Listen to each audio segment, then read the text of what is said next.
Então perceberam que tem uma lógica aí. E quando você rompe com essa lógica, você só fica atacando as consequências. Então vamos imaginar que um governo seja muito gastador. Então ele não cumpriu a política fiscal. Ou ele vai aumentar tributo, que ingessa a economia, encarece, gera inflação, ou ele vai emitir títulos públicos. Então ele vai ter que aumentar os juros.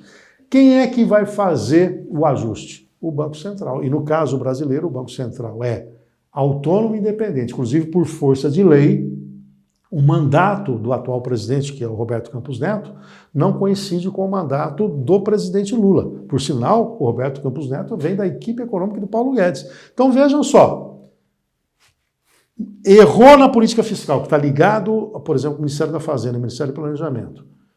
Quem é que vai corrigir isso? O Banco Central, aumentando os juros ou não. Ou seja, é a mesma situação que acontece, por exemplo, nos Estados Unidos.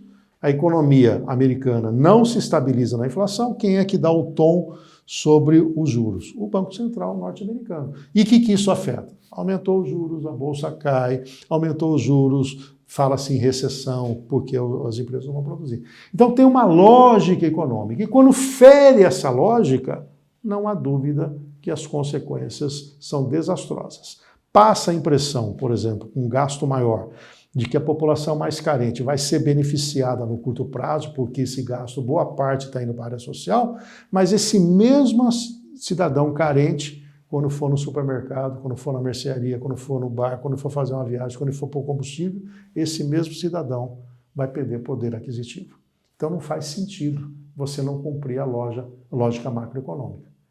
E isso não foi inventado hoje, isso é histórico, a ciência econômica já está aí, e países que enveredaram para esse caminho, que eu chamo de populismo, para tentar atender ao pessoal carente com gastança pública, os países que optaram por isso, para essa finalidade ou não, se deram muito mal, tiveram que dar calote, a recessão se instalou e em alguns países, inclusive, acabou até governo sendo impeachmentado, ou seja, retirado, porque não faziam as entregas necessárias para isso.